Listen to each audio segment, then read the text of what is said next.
Buenas tardes y bienvenidos a esta webinar de la SED en SED Directo. Mi nombre es Carmen Yoldi y soy enfermera de práctica avanzada en la unidad de diabetes infantil del Hospital Sant Joan de Déu de Barcelona y voy a moderar esta webinar que tiene por título Programas estructurados adaptados a la tecnología y que está organizada por el Grupo de Trabajo de Tecnologías Aplicadas a la Diabetes de la Sociedad y coordinada por la doctora Eva Aguilera. En los últimos años hemos estado viviendo una revolución tecnológica en la que cada vez tenemos más dispositivos para el manejo de la diabetes y que, por supuesto, debemos incorporar en nuestra práctica clínica. Estos dispositivos están muy presentes en el tratamiento de las personas con diabetes tipo 1 y también poco a poco se van implementando en el tratamiento de la diabetes tipo 2. Por tanto, los programas educativos dirigidos a las personas que viven con diabetes requieren ser adaptados para facilitarles un uso exitoso de esta tecnología. Como decía, la webinar tiene por título Programas estructurados adaptados a la tecnología y en esta webinar vamos a contar con tres ponentes expertos en este tema, que son Montse Granados, Marcos Pazos y Ruth Gaspar. Y lo que vamos a hacer, hemos organizado la webinar de manera que primero haremos las tres ponencias y dejaremos las preguntas para el final. Pueden ir haciéndolas, si se les ocurren preguntas a lo largo de las presentaciones, pueden dejarlas en el chat, que está en el formulario que tienen a la derecha de la pantalla. Y sin más, vamos a pasar a lo más importante, que es escuchar a nuestros ponentes. En primer lugar, hablará Montse Granados. Montse es enfermera de práctica avanzada en la unidad de diabetes del Hospital Clínic de Barcelona. También es profesora asociada de la Universidad de Barcelona y miembro del grupo de tecnologías de la SED. Y el título de su ponencia es Sistemas integrados. Así que cuando quieras, Montse, adelante. Bueno, pues muchas gracias. Gracias al grupo de tecnologías de la SED y a la SED por esta invitación y por compartir webinar con tres profesionales expertos en el mundo de la diabetes, como son Marcos Pazos, Ruth Gaspar y Carmen Yoldi. Y como bien ha dicho Carmen, la parte inicial de este webinar estará dedicada a los programas estructurados y los diferentes sistemas integrados. He dividido estos primeros 15 minutos, 20 minutos que haré de presentación en estas tres partes. Iremos de menos a más, es decir, una introducción a lo que es la educación, a lo que son los programas educativos, una introducción a lo que son los sistemas integrados y una fusión de los programas educativos y los diferentes sistemas integrados. La educación terapéutica es la parte principal de la atención centrada en el paciente. Como objetivo es el otorgar o el dar estos recursos y soporte para el manejo de la enfermedad crónica, tanto a pacientes como a cuidadores y familiares. Como dice aquí en esta definición, debería estar llevado por profesionales que estén capacitados para poder dar esta formación y es la parte integral, forma parte, es una de las patas también de todo el tratamiento a personas que tienen alguna enfermedad crónica.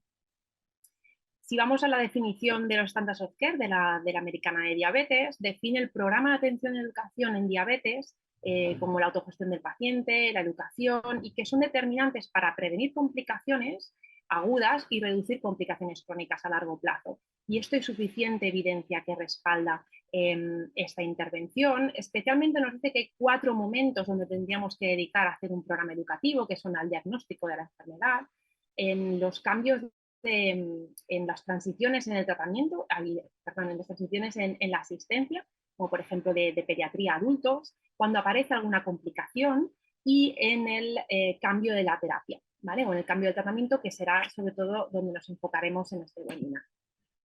En características de los programas, pues tendría que ser un enfoque interdisciplinar, es decir, no llevado a término solo por un profesional.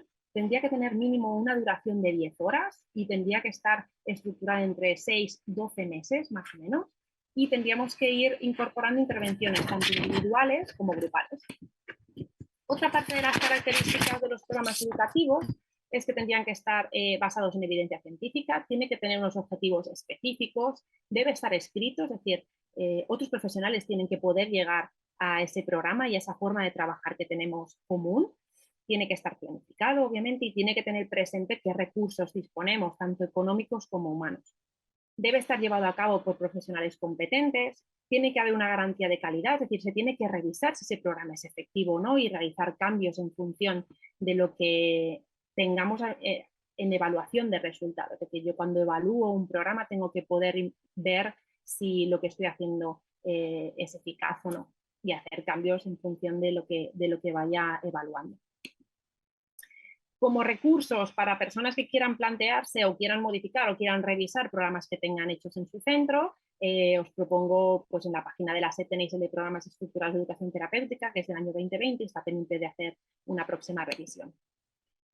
Si entramos en lo que son sistemas integrados, sistemas de páncreas artificial, sistemas híbridos de páncreas artificial, hybrid closed loop, es decir, estamos hablando de lo mismo, es decir, estamos hablando de una bomba de infusión de insulina subcutánea, de un sensor que obviamente conecta con esta bomba de insulina, es decir, tiene una retransmisión de datos, no es un sensor aislado a una bomba, sino que están conectados, y un algoritmo de control. ¿Vale? Serían estos tres componentes la parte principal de un sistema integrado.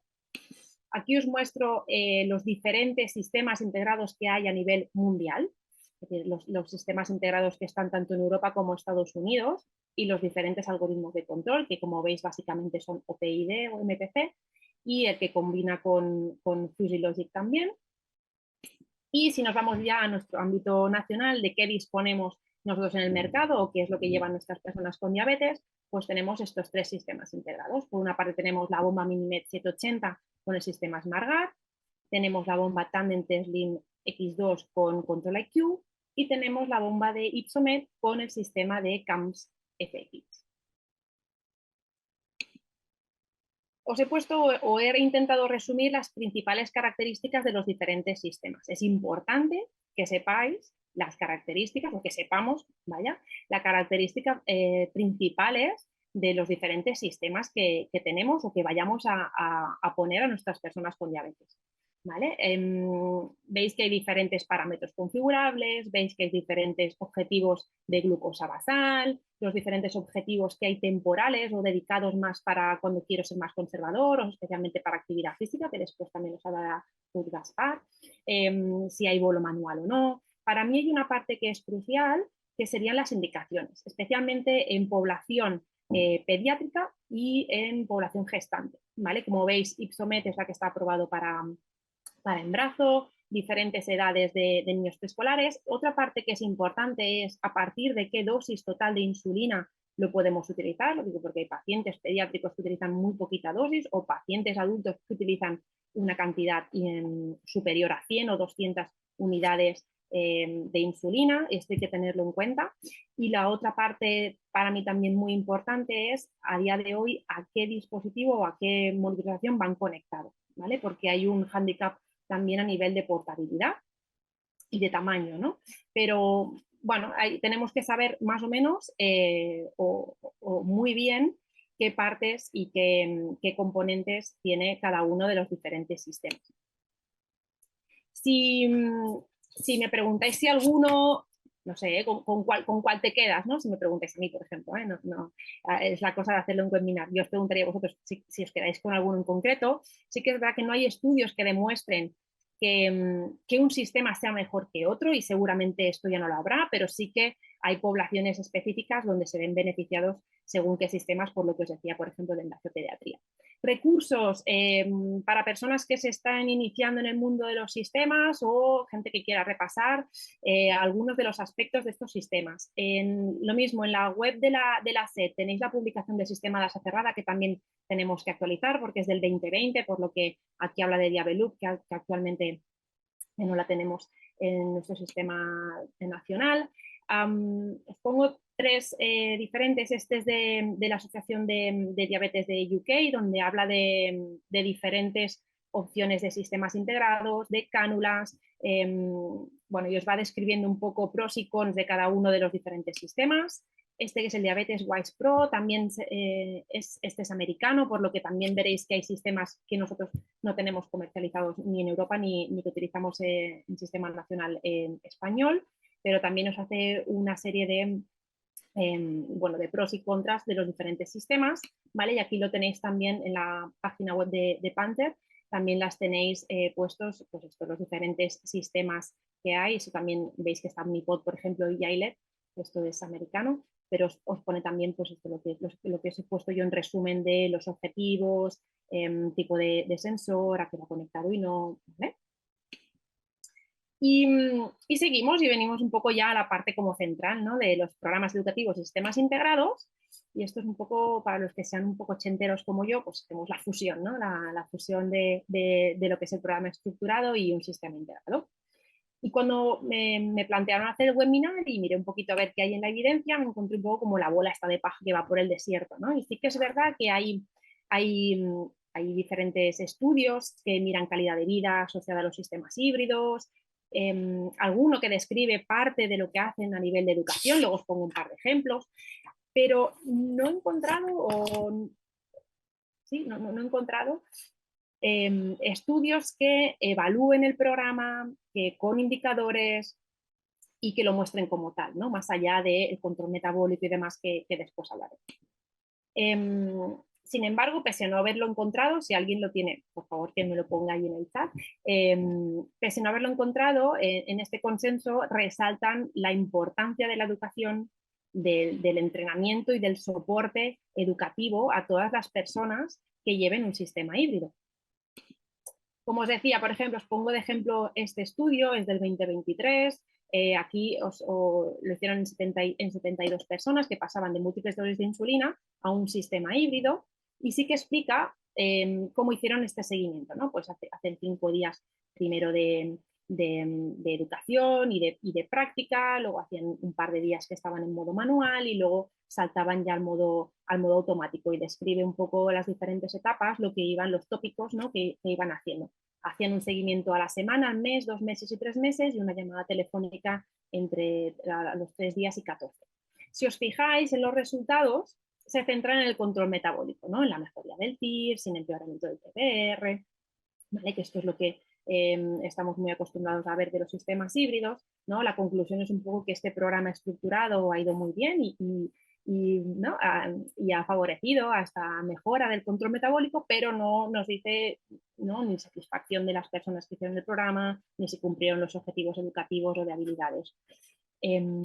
Otro, por ejemplo, y este es del 2021 con 670. ¿Vale? Aquí en una primera parte también nos describe un poco cómo hicieron este programa educativo y hacen 2 días también de lo que es evaluación o valoración, luego hacían 5 días de entrenamiento, un par de horas por sesiones en grupos y luego pasaban un tiempo por modo manual hasta que luego activaban el modo automático. ¿Vale? Y luego sacaron datos también de control metabólico al año. ¿Vale? Por lo que si yo me planteo hacer un programa educativo, ¿no? Y tengo que empezar con mis personas con deberes que tienen que empezar un sistema híbrido, por donde empiezo, ¿no? Y bueno, si miramos en Twitter, ¿no? Las redes sociales ahora es casi más utilizado por nuestros pacientes que otras plataformas a veces, pues veis a una señora mayor, veis a lo mejor una embarazada y veis diferentes tipos de personas. Tengo que tener muy claro cuál es mi población diana, es decir, ¿a quién se recomienda tener un sistema híbrido? Pues si miramos en los diferentes consensos, en muy recomendado, es decir, si tengo que elegir a quién lo enfoco primero, pues nos dice que está muy recomendado en personas con tipo 1 que necesiten o que busquen o que su objetivo sea una mejoría del control metabólico, ¿vale? Os he puesto el grado de evidencia A en niños y adolescentes de 7 a 14 y en adolescentes y adultos. ¿Vale? Como segundo paso, nos dicen, considera recomendar adultos mayores, ¿vale? Preescolares, ya tenemos grado de evidencia B. Personas con hipoglicemia moderada grave de repetición inadvertida como grado de evidencia de nivel C. A mí esto es algo que me sorprende, pero entiendo que quizás con SAP esto lo teníamos bastante resuelto, el tema de la hipoglicemia. Embarazo y tipo 1, personas con comorbilidades y luego ya en tercer nivel nos dice que consideremos también recomendarlo en otros tipos de diabetes, ¿vale? El tipo 2 que va con múltiples dosis o pancreatectomía. Por lo que esta sería, ¿no? Nuestra población quizás diana y ordenada un poco en criterio. de prioridad y a quién no le recomendaríamos. Y no es no recomendar, pero ¿qué tenemos que tener en cuenta quizás a la hora de recomendar a nuestros pacientes que den el paso a un sistema híbrido? Pues que tienen que estar, ¿no?, capacitados para usar la bomba. Tenemos que plantear unas expectativas realistas sobre el sistema, ¿vale? Tienen que pasar por un entrenamiento técnico, es decir, tienen que ser capaces y de forma autónoma de poder manejar la bomba, el sistema, el sensor y en caso de personas que no sean suficientemente autónomas, niños o personas mayores, tiene que haber un cuidador principal que se encargue de esto. Y en este consenso nos dice evitar personas con trastornos de alimentación o enfermedad mental grave. ¿Vale? En el que es de UK, el consenso, la segunda parte que veis abajo, te dice pues, que tiene que ser el candidato evaluado por su equipo de salud, voluntad de participar, destreza manual y visual, obviamente, y aquí también resaltan la situación financiera de cobertura sanitaria. Aquí al final porque tampoco, ¿no?, lo entra por cobertura sanitaria pública, pero en otros sistemas sanitarios, pues en función de lo que tengas cubierto, puedes llegar a más o menos.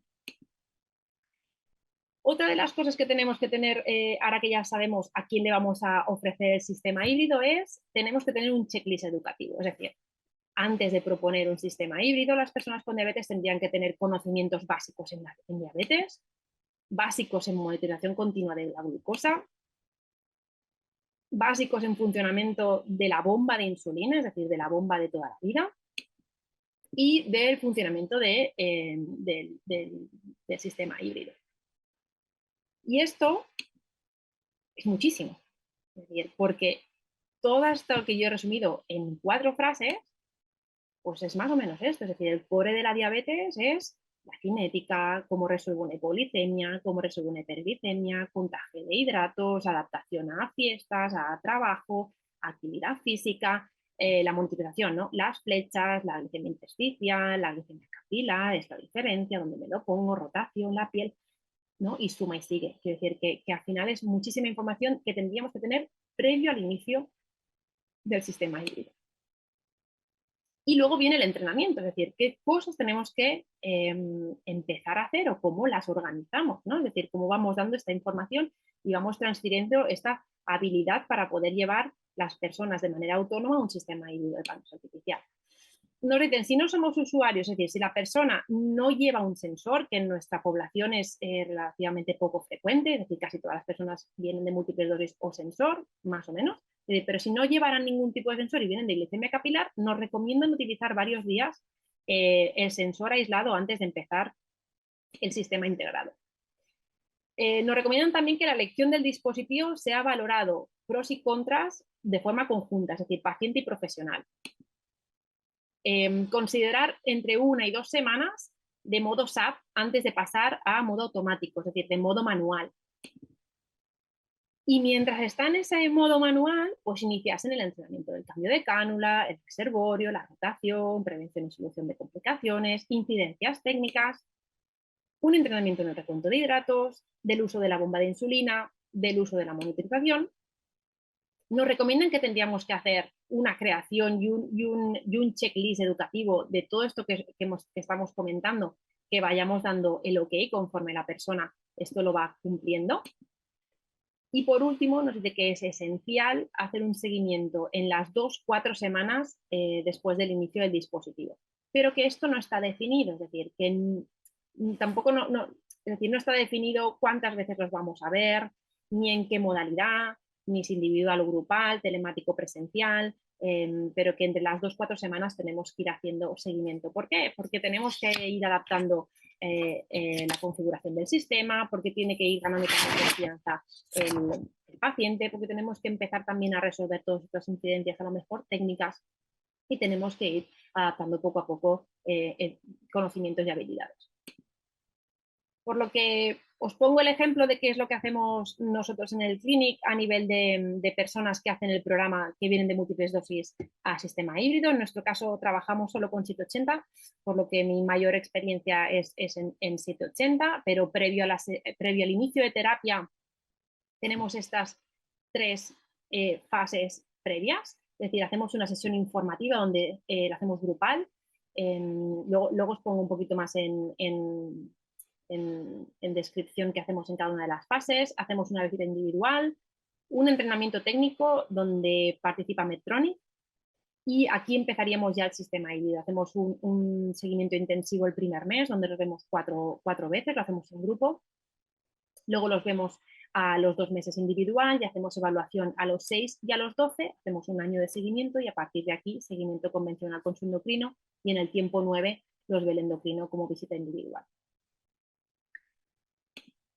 Y esto es un poco cómo organizamos las diferentes fases, ¿no?, que hacemos en la visita de la sesión informativa. Por ejemplo, pues explicamos las bases del tratamiento de bomba, las bases del tratamiento del sistema de páncreas artificial, el modelo que nosotros, en nuestro caso, en nuestro centro financiamos y lo enseñamos, que se lo pueden poner también si quieren. Contamos con un paciente que se esté visitando en consultas externas para que pueda contar un poco su experiencia y que las personas también le pregunten un poco sobre cosas más cotidianas o del día a día.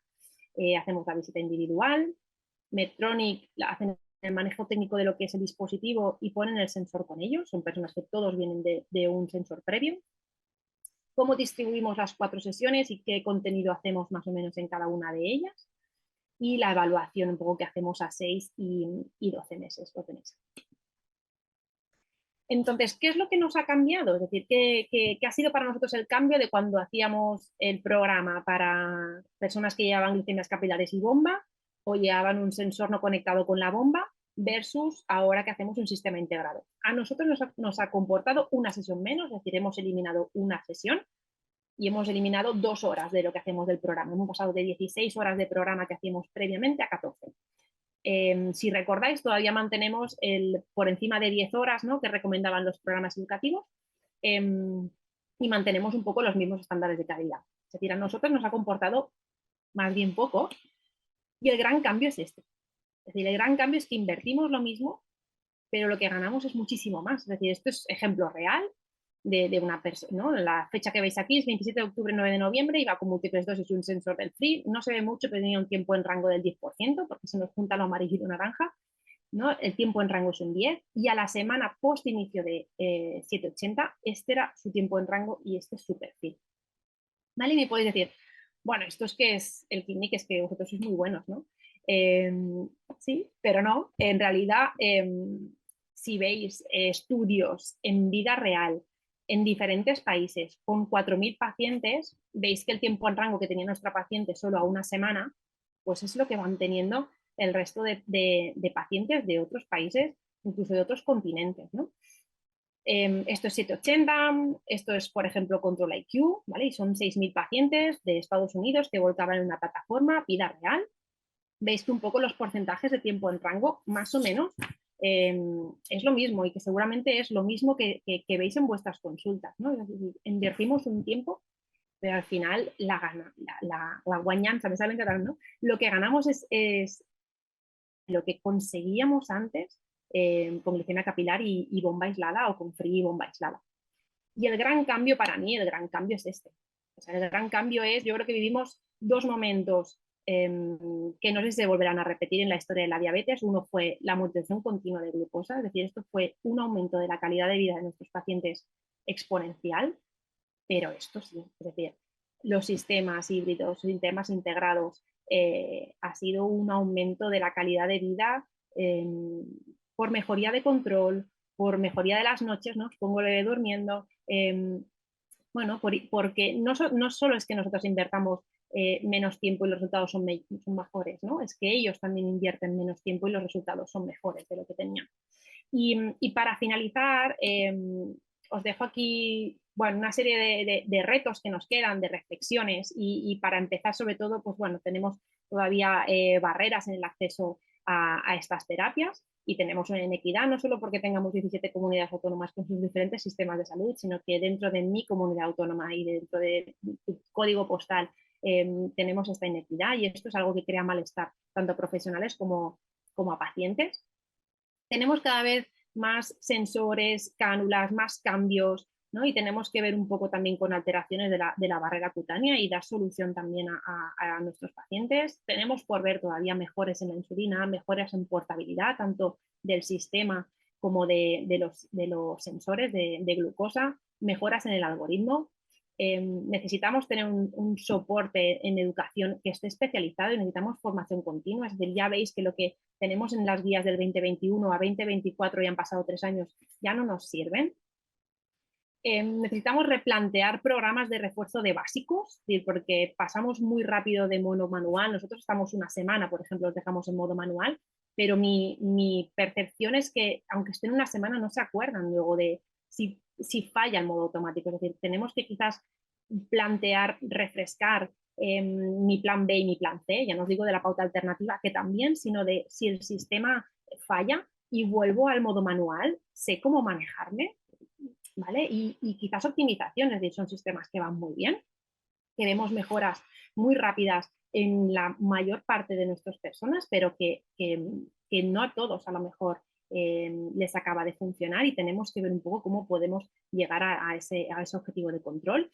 Y por último, tenemos que evaluar nuestros resultados, es decir, los programas que hacemos, tenemos que evaluar resultados en calidad de vida, en satisfacción, en calidad del sueño y evaluar y publicar los programas que hacemos diariamente con nuestras personas con diabetes y sistemas integrales.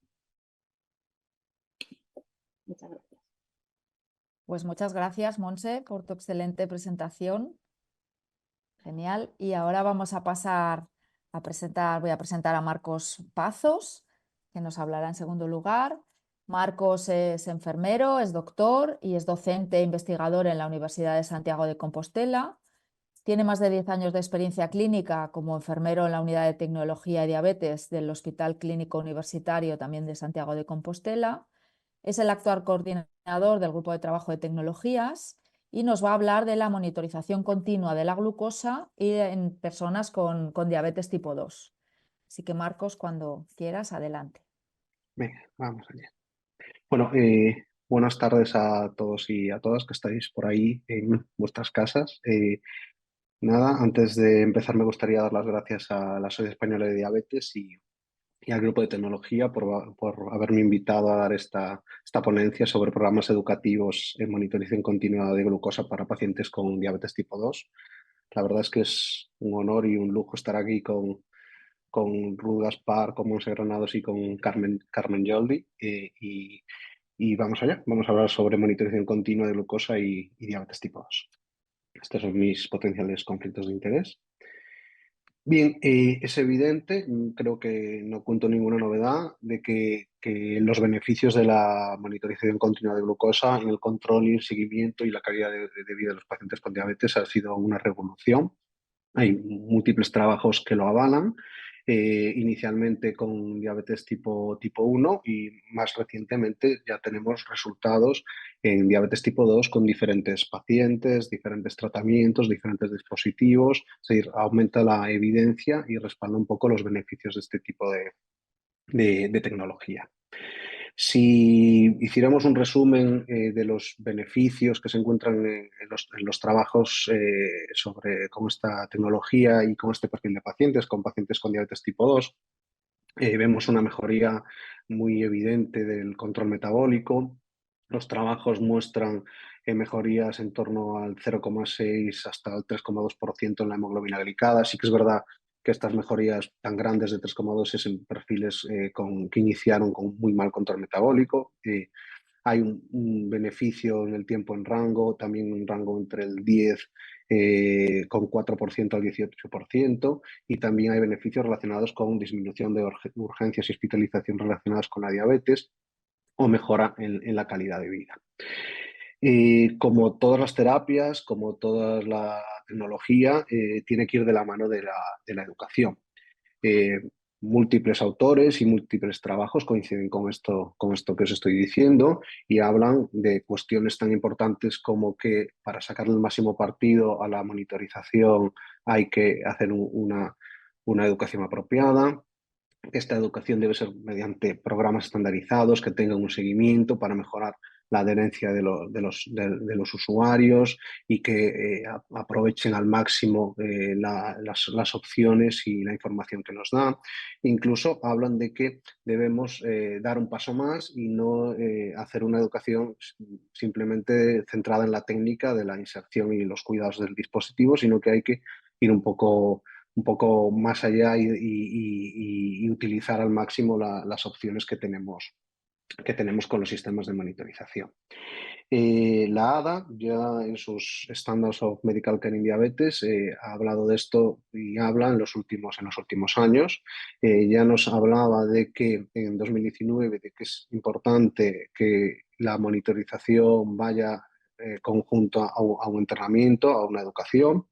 Y en la evolución de estas recomendaciones, pues ha ido un poco en la misma línea y aportando en las últimas cuestiones tan importantes como diferentes tipos de educación, aprovechar la tecnología. Y una cosa que a mí me parece muy relevante y quizás creo que ha sido el gran cambio entre 2019 y 2024, es decir, en estos últimos 5 años, y es el nivel de evidencia con el que ha hecho estas afirmaciones. Hemos pasado de una evidencia basada en la experiencia clínica y en guías a una evidencia ya con un soporte en estudios que sí que es verdad que podemos mejorar el diseño de los mismos, pero bueno, yo creo que ha sido un punto de partida, es un punto de partida importante y ahora creo que también nos motiva a intentar hacer estudios con un diseño potente para poder demostrar los beneficios que tiene la educación terapéutica en pacientes con monitorización continua. Entonces, si hablamos de educación terapéutica, tenemos que hablar de educación terapéutica de calidad, una educación terapéutica centrada en el paciente, en el que le demos las capacidades para tomar las decisiones, resolver problemas y donde hagamos planes de acción personalizados, adaptados y, evidentemente, en función de los perfiles de los pacientes. Este proceso educativo necesita la creación, el desarrollo e implementación de programas de educación terapéutica en diabetes y programas de educación terapéutica, en este caso, en monitorización continua.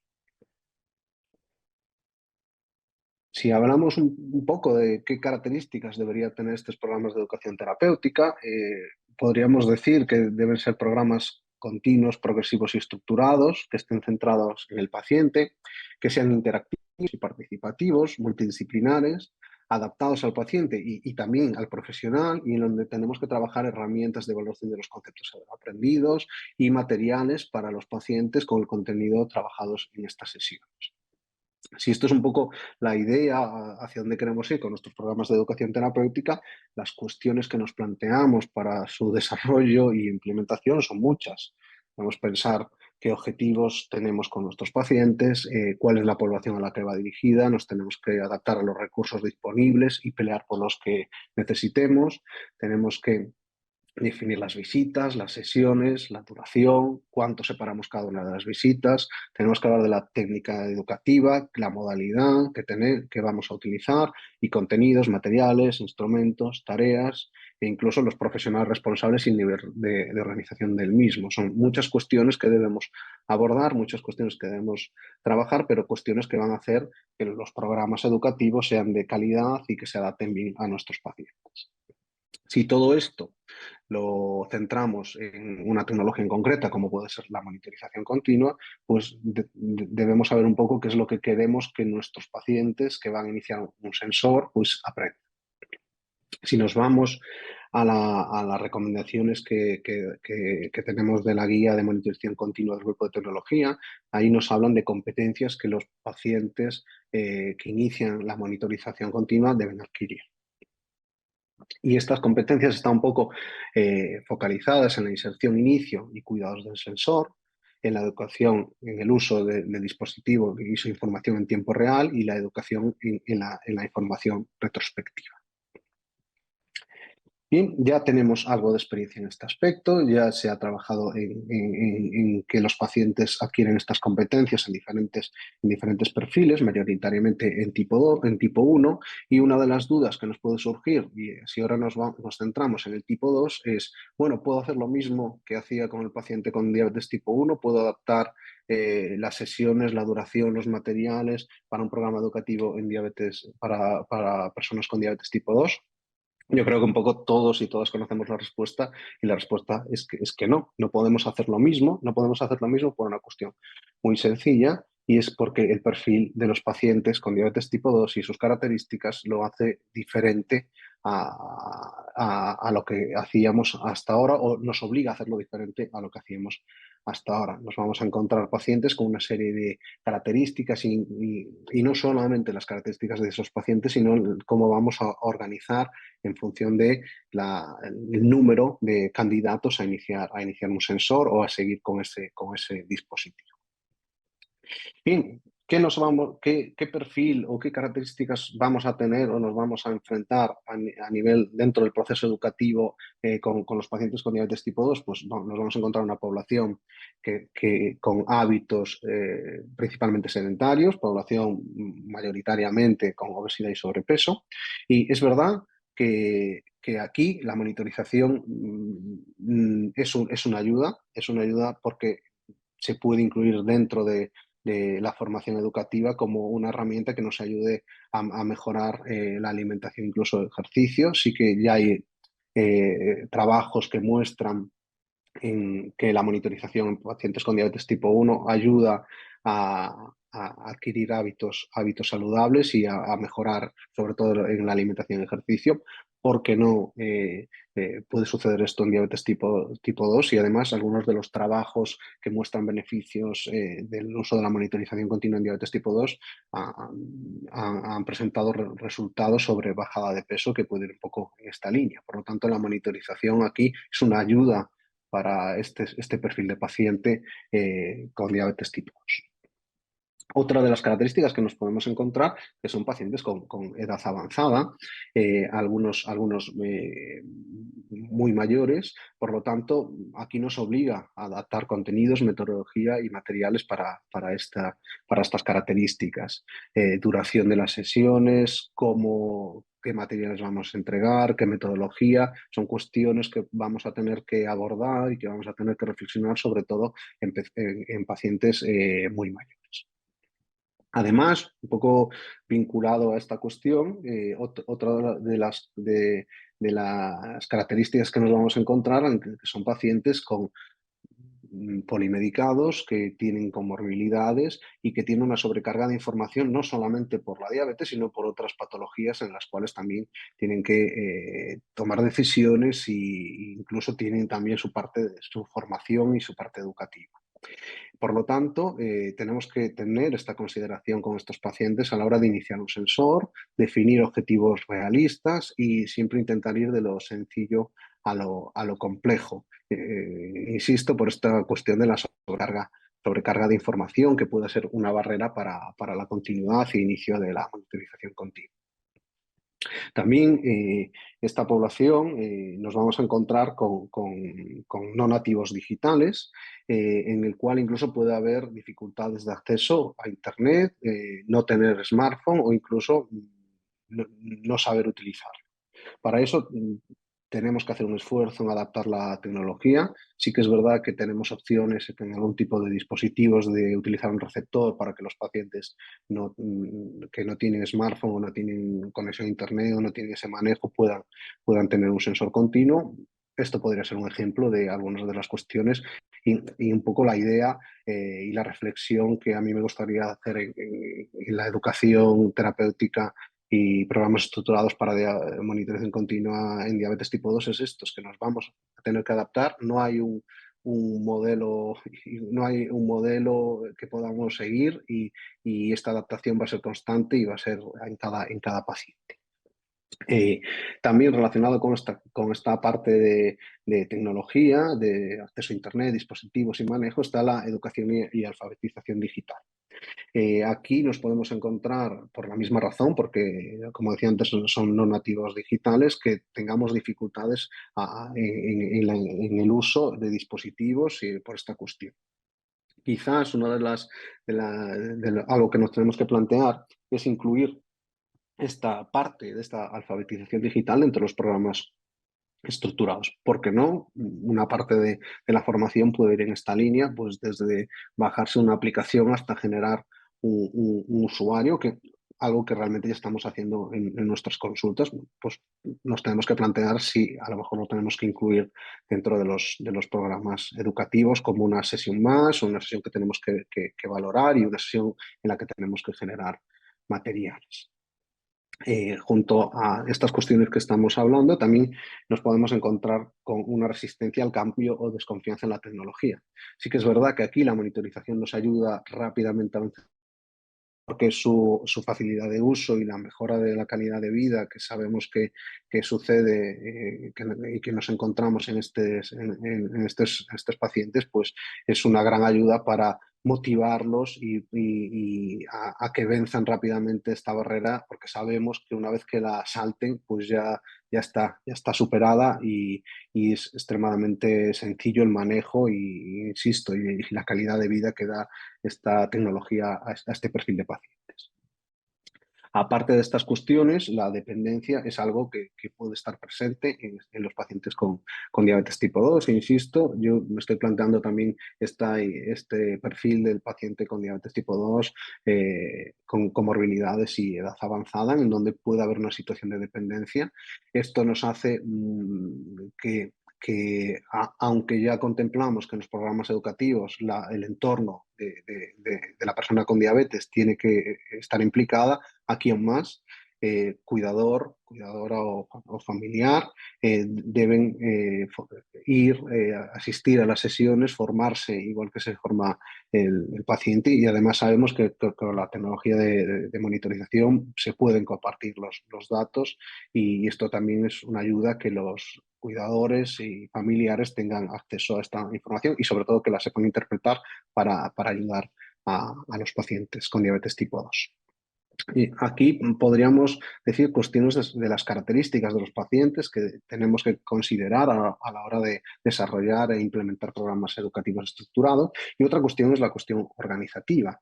En primer lugar, tenemos una alta prevalencia, tenemos muchos pacientes, tenemos muchos candidatos para iniciar y seguir, entonces nos tenemos que plantear que a nivel educativo, pues buscar las herramientas que nos facilite esta cuestión.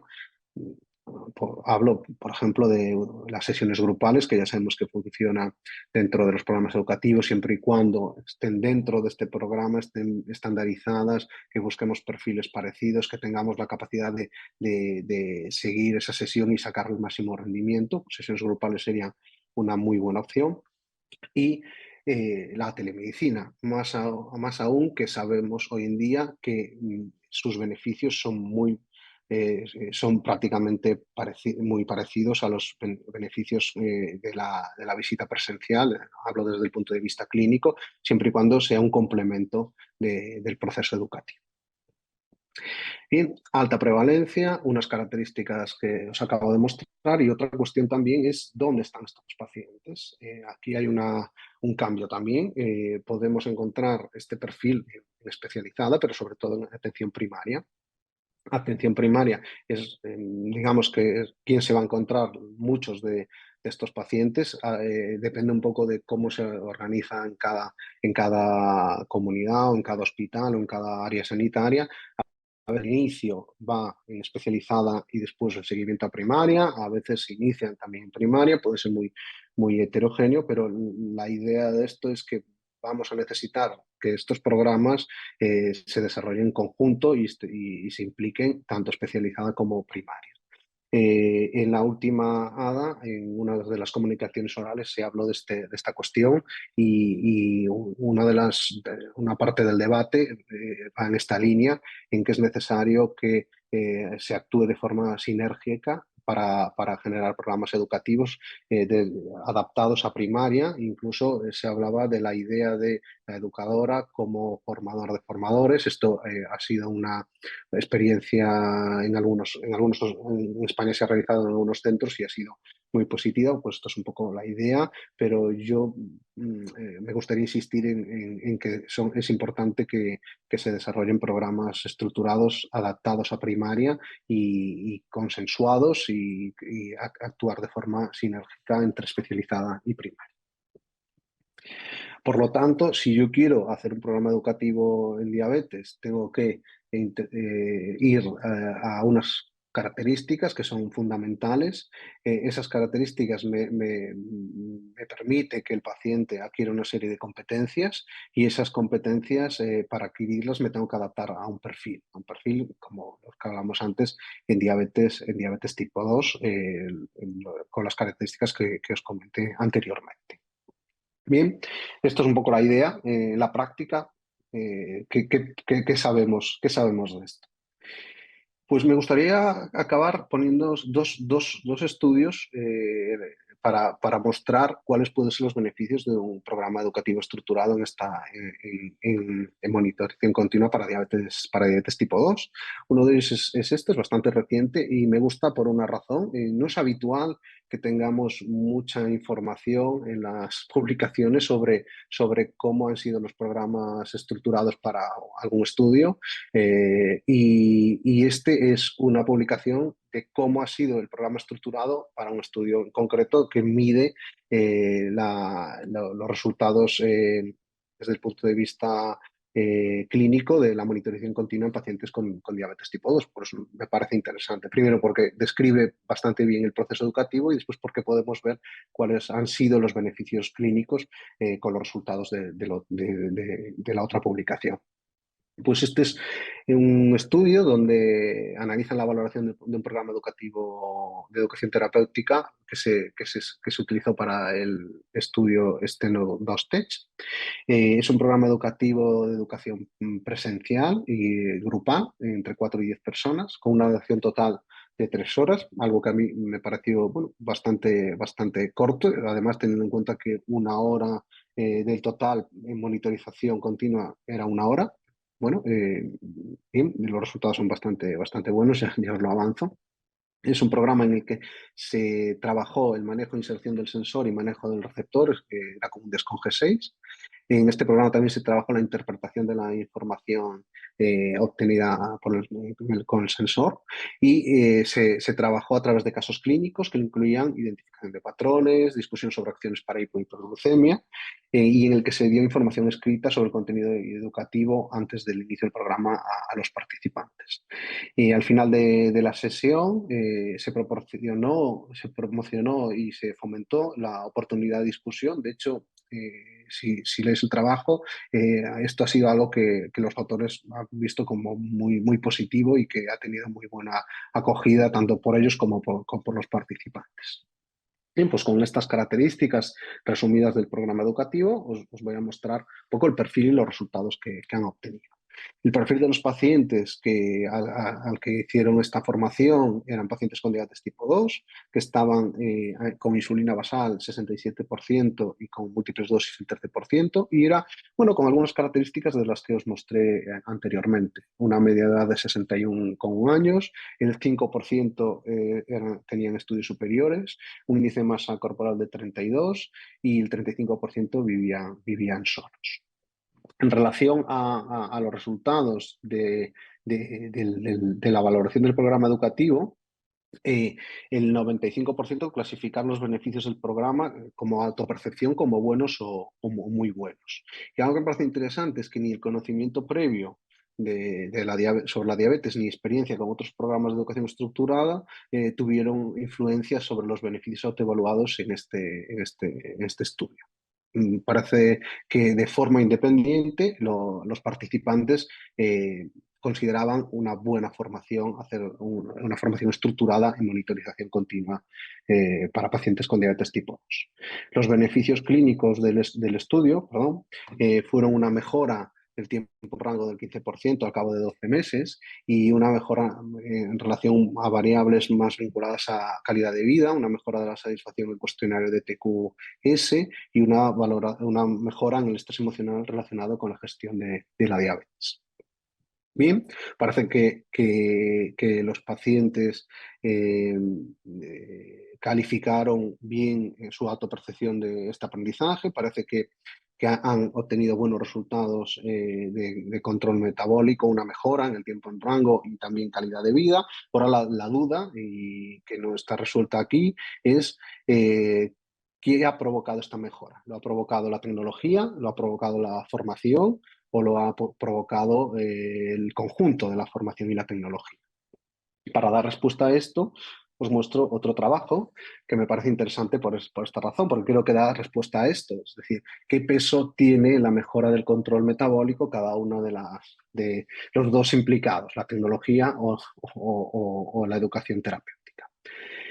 Este trabajo, no tengo una descripción tan detallada del mismo. Ya os decía que el otro me gustó por haber esta descripción tan detallada, pero era un programa educativo estructurado de mayor duración, con sesiones al inicio, 4, 8, 12 y 18 semanas, y algunas de estas sesiones eran telemáticas mediante llamada telefónica. Lo que se trabajó principalmente fue manejo e inserción del sensor y manejo del receptor, en este caso era un freestyle libre, y la interpretación de la información centrada principalmente en los ajustes de insulina en función de los datos que proporcionaba el sistema de monitorización. El perfil de los participantes, un poco similar al anterior. Las grandes diferencias es que eran pacientes solamente con múltiples dosis de insulina. En el otro había pacientes mayoritariamente con insulina basal y era un perfil con un índice de masa corporal más bajo. Bien, aquí lo interesante de este trabajo y del diseño es que el análisis lo hicieron en función de tres, agruparon a los pacientes en tres grupos y los analizaron de forma separada. Tenemos un grupo de intervención, tenemos un grupo control 1 y control 2. La diferencia de este es que uno era sin cambios tecnológicos, es decir, glucemias capilares, el otro grupo control era cambio, monitorización continua, pero con educación convencional. Y aquí podemos ver cómo cuando los pacientes no cambian la tecnología, mejoran un poco. Esto ya se sabe, incluirlos en un estudio hace que mejoren. Esto es muy conocido. Si yo al paciente inicia monitorización continua de glucosa, pero con una educación convencional, vemos una mejora.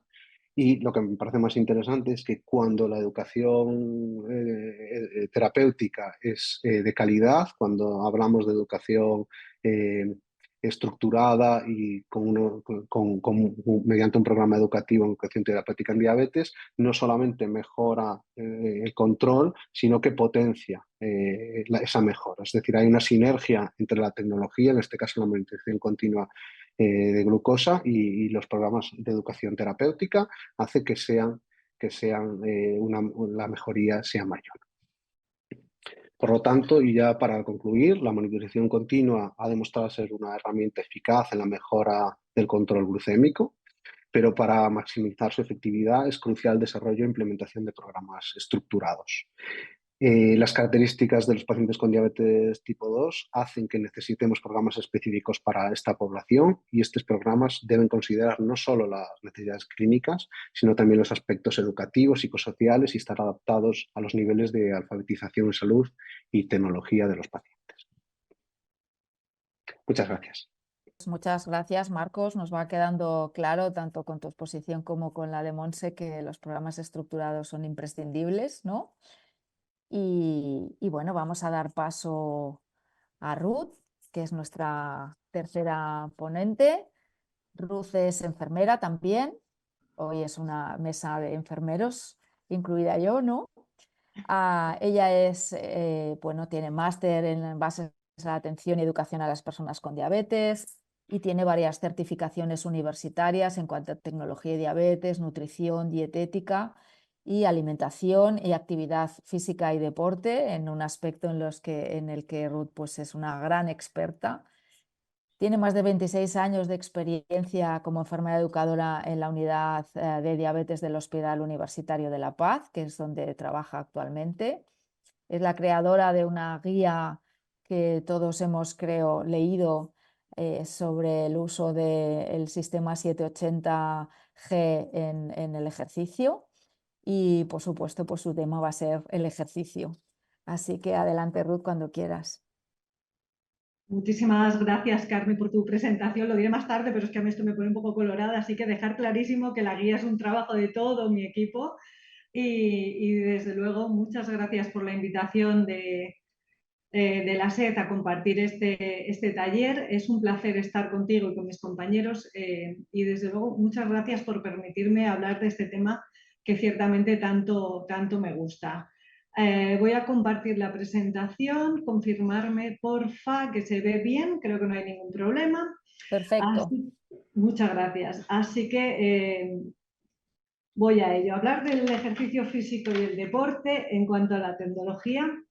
Yo me lo he planteado, bueno, estos son mis conflictos de intereses, yo me lo he planteado de una forma un poquito diferente que mis compañeros, porque desde luego la tecnología, la monitorización, los sistemas, plataformas, SmartPen, cada uno de ellos tiene su programa educativo concreto, como ya muy bien habéis contado ambos dos, y el ejercicio lo impregna absolutamente todo. Tenemos personas con diabetes que con monitorización hacen ejercicio, que con sistemas integrados hacen ejercicio. Entonces yo lo que me planteaba es si realmente toda esta tecnología nos ayuda en la gestión de este deporte, de esta actividad física.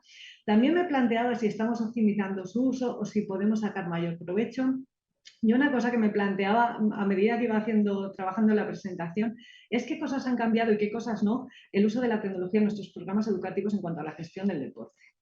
Así que con esa premisa lo primero que me planteé es que hay cosas que no han cambiado y es que cuando nosotros queremos que una persona con diabetes tenga una buena gestión de la actividad física, necesitamos que entienda y que vaya pasando por todas estas cosas. Desde luego, lo primero es entender la teoría, qué ocurre con la glucosa cuando metemos el ejercicio físico. Una vez que entendemos eso, tenemos que planificar unas estrategias, tenemos que saber qué podemos hacer para gestionar esa situación antes, durante y después del deporte. Veremos cómo podemos optimizar esa gestión y desde luego, aunque hagamos un plan de acción buenísimo, sabemos que en la vida real luego la glucosa a veces tiene vida propia, con lo cual tendremos que enseñar a esas personas a gestionar las situaciones reales que vayan apareciendo durante la acción del ejercicio físico. Y desde luego algo que tenemos que hacer luego es reflexionar a posteriori, ver si esas estrategias que hemos planteado han funcionado correctamente o replantearlas. Esto, insisto, sigue siendo igual que lo que planteábamos hace un montón de tiempo. De forma que viendo paso a paso, lo que me gustaría compartir con vosotros es lo que yo creo que ha cambiado la tecnología en cada uno de estos puntos. Para entender la teoría, no es fácil entender qué pasa con la glucosa qué pasa con la glucosa cuando hacemos deporte. Normalmente siempre intentamos explicar pues, que los ejercicios hipoglucemiantes durante la acción de un bolo tienen un alto riesgo de hipoglucemia tanto durante como después. Que cuando ese ejercicio hipoglucemiante se desarrolla durante la acción de la basal hay un menor riesgo de hipoglucemia, pero siempre existe el riesgo de hipoglucemia después. Y que en cualquiera de estos momentos un ejercicio puede producir hipoglucemia tanto antes, tanto durante el ejercicio como muchas horas después. Bueno, pues una cosa es contarlo y otra cosa es verlo. Y todos sabemos que una imagen vale más que 1000 palabras y que hay imágenes además que se nos quedan aquí para siempre. Lo que hacemos mucho aquí en el equipo es que cuando vemos algo llamativo nos lo guardamos para utilizarlo luego en las presentaciones y en los programas educativos de otras personas. Por supuesto, aprovecho para deciros que todas estas imágenes están captadas y publicadas o utilizadas aquí con permiso de todas las personas, que por cierto están encantadas siempre en colaborar para ayudar a otras personas a entenderlo mejor. Fijaros qué bonito es este registro, que es de una maratón en el que se ve cómo hay una excelente gestión durante la maratón, que es esto que os he rodeado aquí, pero fijaros después cómo las 3 noches consecutivas hay hipoglucemias. Esto uno lo lee en los libros, ¿no? Dice riesgo de hipoglucemia en este tipo de actividades hasta 72 horas después. Pues bueno, leído en el libro, pues se puede quedar, o contado por la educadora se puede quedar, pero yo creo que es infinitamente más bonito y más gráfico y más llamativo para una persona con diabetes el ver realmente cuál es la acción del ejercicio sobre la glucosa. Eso con el ejercicio hipoglucemiante, pero a veces nos cuesta todavía más transmitir el efecto de ejercicios hiperglucemiantes, de fuerza o ejercicios de competición. Siempre contamos que cuando se realizan durante la acción de una basal hay un riesgo importante de que durante su ejecución haya una hiperglucemia potente. Ojo, porque aunque un ejercicio sea potencialmente hiperglucemiante, cuando se realiza durante un bolo y hay mucha insulina activa, puede haber riesgo de hipoglucemia. Y este tipo de ejercicios, recordemos siempre que puede producir hipoglucemia muchas horas después. Nuevamente quiero enseñaros una imagen que a mí me parece que es súper bonita de cómo eso sucede y lo podemos ver gracias a la monitorización continua. Esto es el registro de un paciente que juega un partidillo con los colegas y que es ese ejemplo de ejercicio que produce muchísima adrenalina, que ellos cuentan que parece que se juegan la Champions.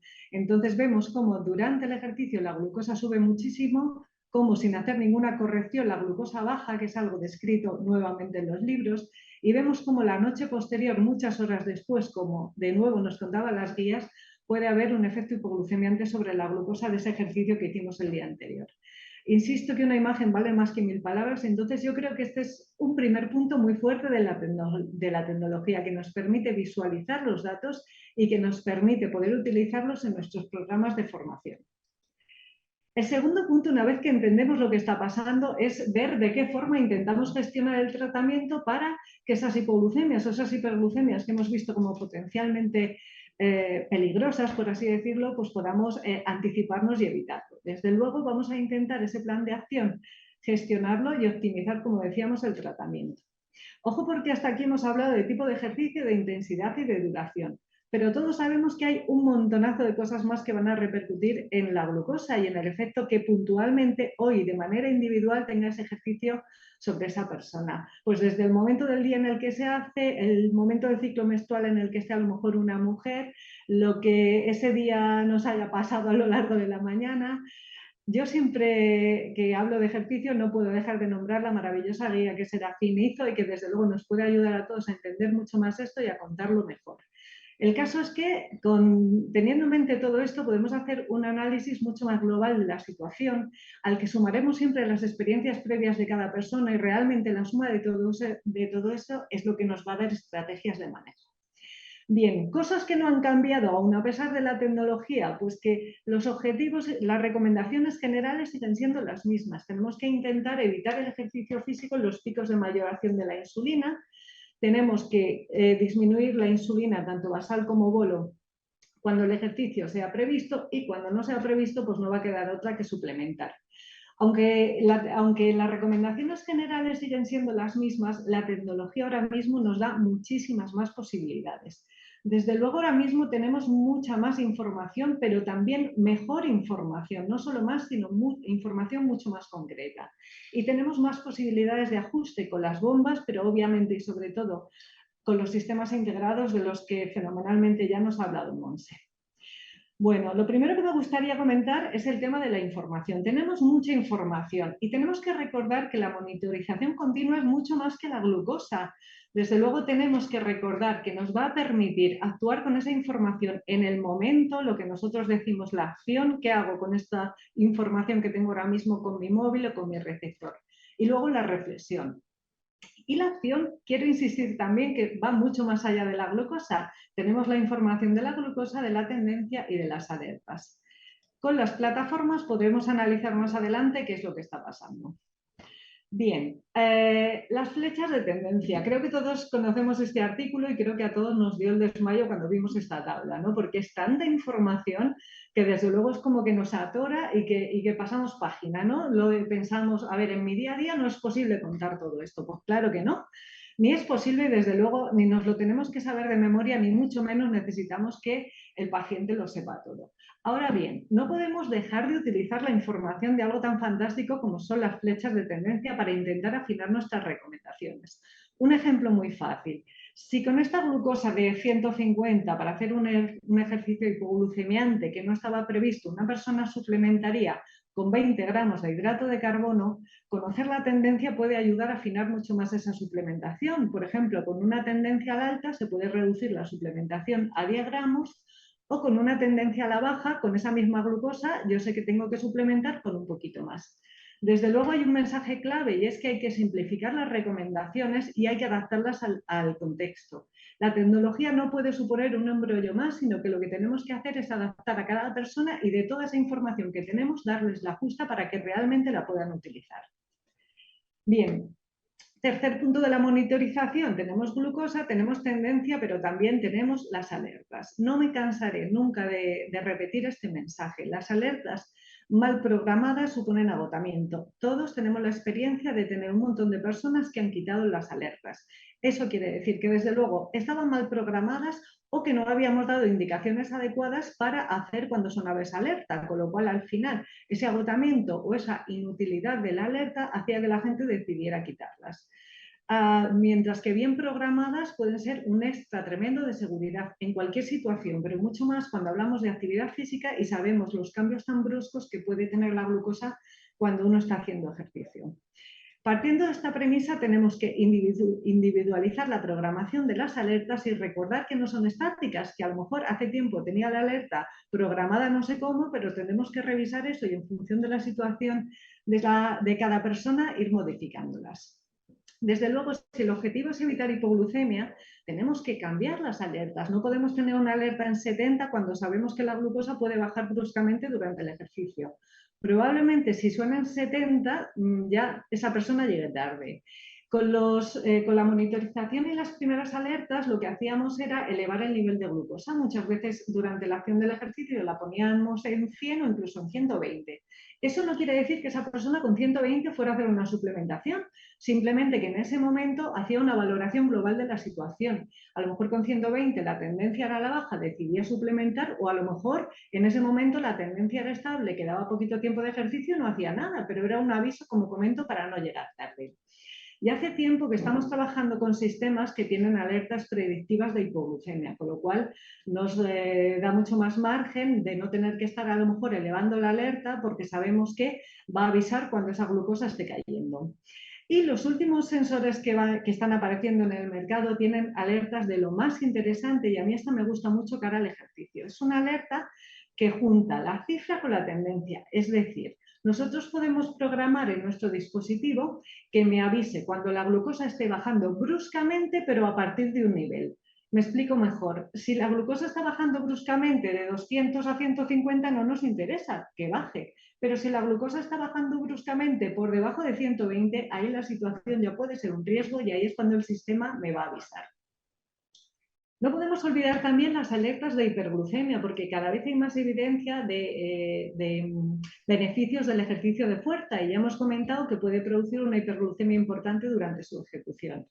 Hay gente que sabéis que se agobia mucho en cuanto tiene una hiperglucemia, con lo cual si tenemos programada una alerta de hiperglucemia no es infrecuente que suene durante la acción de un ejercicio. Esto es, por ejemplo, lo que le pasó a este paciente y lo que hizo fue, durante ese ejercicio que le sonó la alerta, ponerse insulina y, como veis, acabó en una hipoglucemia. Hay una alerta también muy interesante de los nuevos sensores aparecidos recientemente en el mercado, que es la de retraso en la primera alerta de hiperglucemia. Lo que se puede hacer con esta alerta es decirle al sistema que me avise solo cuando lleve, por ejemplo, una hora por encima de 250, de forma que si puntualmente mi glucosa sube y rápidamente baja, no me va a avisar. Me avisará cuando esté más de esa hora que hemos programado con esa glucosa por encima de ese objetivo. Con lo cual yo ya veré ahí si tengo que hacer alguna gestión o no, pero me parece que es una alerta que puede dar mucho juego en este tipo de ejercicio, especialmente con gente que sepamos que es muy dada a hacer una corrección de forma muy rápida. Bien, cuando hablamos de optimizar el tratamiento, más allá de tener la información, que ya la tenemos con la monitorización continua, obviamente hablamos tanto de las bombas como de los sistemas integrados. Ya las bombas nos aportaban cosas nuevas como son las basales temporales, que nos permitían actuar en el momento y disminuir esa insulina que con las múltiples dosis pues no podíamos modificar cuando ya estaba puesta. Con los sistemas integrados hemos ido mucho más allá, ¿no? Nos da mucho más margen de acción, con estrategias oficiales que ahora comentamos, pero también con otras estrategias que hemos ido modificando. Ojo, porque con la tecnología no todo son ventajas, y antes hablábamos de la portabilidad. Es verdad, pues con el ejercicio la gente se plantea mucho más esto. De hecho, hay muchas veces que hay una negativa a ponerse el sistema pensando que es que no voy a poder hacer deporte, no podré nadar, no me podré ir a jugar con mis amigos al fútbol.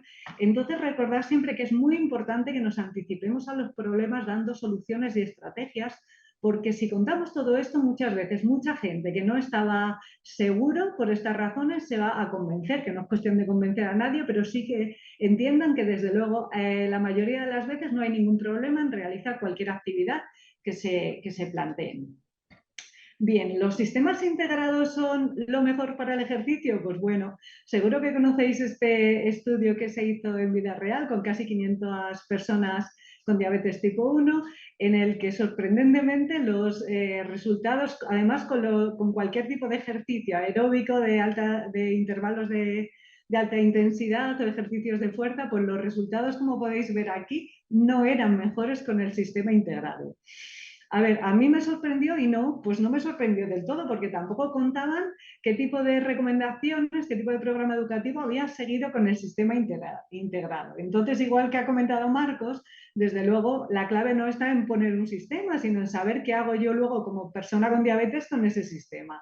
Entonces, este estudio me gustó porque decía que mejoraban los resultados siempre y cuando se dieran estrategias, en este caso habla de anunciar el ejercicio y activar el modo ejercicio 90 minutos antes. El caso es que desde luego la tecnología tiene que ir apoyada por unas recomendaciones para que realmente podamos sacar conclusiones.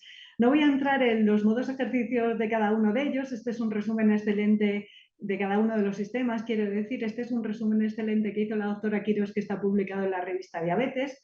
Y entonces supongo que os pasará como a mí, que como hay tanto sistema, tanta historia, de vez en cuando cortocircuitas y no te acuerdas de si este sistema había que se podía programar o no, cuánto subía el objetivo. Entonces me parece que es muy bueno que tengamos este tipo de tablas cerca para que cuando nos dé el cortocircuito pues podamos revisarlo. Recordad que no son páncreas artificiales y que, insisto, necesitan un programa educativo. Bien, desde luego que no vengo a hablar de nuestro libro, no os preocupéis, pero sí que es cierto que me gusta nombrar la guía porque la hicimos con mucho esfuerzo y con el convencimiento absoluto de que, como está basada en la práctica clínica y no son sino casos de personas que vemos en la unidad, pensamos que compartir esa experiencia podía ayudar a lo mejor a otros colegas que tuvieran menos experiencia con este sistema. Nosotros con el que más experiencia tenemos es con la 780 y por eso lo publicamos, y nuevamente insisto que hay otros compañeros que han publicado cosas maravillosas sobre estrategias que todos tenemos que ir conociendo y que nos pueden ayudar mucho en nuestros programas educativos con la gente con diabetes. Desde luego, otra cosa que no ha cambiado nada es que con cualquier sistema nuestro objetivo con el ejercicio sigue siendo el mismo. Por un lado, prevenir hipoglucemias. Recordemos que estos sistemas son sistemas reactivos. La mayoría de las veces eso es un beneficio tremendo porque si la glucosa sube el sistema actúa. Pero ¿qué ocurre? Que esto hay que recordarlo cuando insistamos, y es que hay que insistir en que hay que activar los modos de ejercicio incluso con glucosas altas, porque no es infrecuente que sobre todo la gente que viene de las múltiples dosis tenga en la mente el funcionamiento antiguo, por así decirlo. Si tengo una glucosa alta, hago el ejercicio que ya bajará. Ahora mismo con estos sistemas, si tengo una glucosa alta, el sistema va a reaccionar, hago el ejercicio y terminaré en hipoglucemia. Recordemos que, como decíamos, todavía tiene mucha intervención por parte del usuario. No son páncreas artificiales, hay que reducir los bolos de forma manual, hay que suplementar de una forma diferente, que ahora veremos, hay que seguir planificando las desconexiones, o sea que tienen mucha labor educativa para que realmente funcionen bien.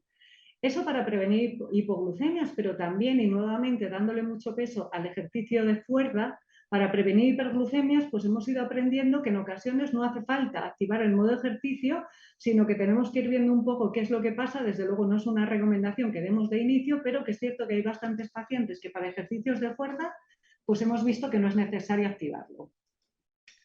Bien, me ha gustado mucho este artículo, es de hace nada, os animo a leer, en el que hablan de otras estrategias para ejercicio con la tecnología. Entonces me ha gustado porque veo que al final, como los objetivos, los modos de ejercicio de estos sistemas se quedan bastante cojos, todos nos hemos ido inventando estrategias alternativas y es curioso ver cómo en el otro lado del mundo pues, se han inventado lo mismo que te has inventado tú aquí en el Hospital de la Paz. Entonces, ¿qué hemos visto? Que el objetivo temporal para la gente que hace ejercicio muy intenso se queda corto. Es una demanda de la mayoría de la gente que se pueda personalizar más y que se puedan poner objetivos más altos, porque si no, la gente que hace ejercicios intensos sigue teniendo hipoglucemias aún con los modos de ejercicio y las reducciones de bolos bien puestas. Entonces, al final, ¿qué hemos hecho muchas veces? Que en este artículo lo comentan, desconexiones que al principio nos daba como un miedo tremendo, pero hemos visto que toca hacerlas. Y normalmente intentamos, desde luego, que no sean de más de 2 horas, pero hay que individualizar esto mucho. Hay algunos sistemas como el Control EQ que tienen algún pero en el modo ejercicio. Sabéis que el Control EQ en el modo ejercicio sigue infundiendo bolo autocorrector, no más de 1 a la hora, pero ese bolo autocorrector no es infrecuente que cause hipoglucemias. Entonces hay pacientes que se desconectan durante el ejercicio para evitar ese bolo autocorrector. Hay otros que lo ponen al aire y así evitan que durante esa hora ya se pueda producir ese problema.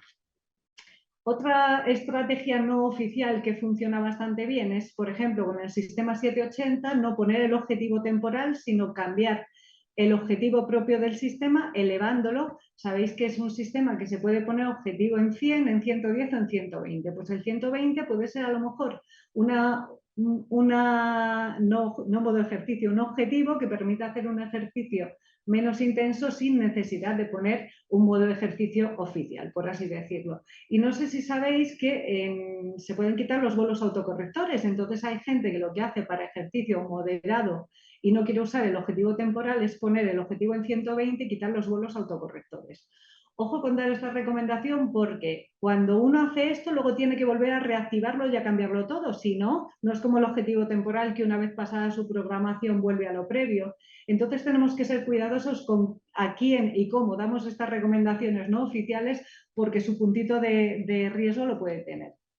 Bien, como os comentaba, una recomendación que no aparecía en ningún lado de inicio es la de no activar el modo ejercicio en actividades hiperglucemiantes.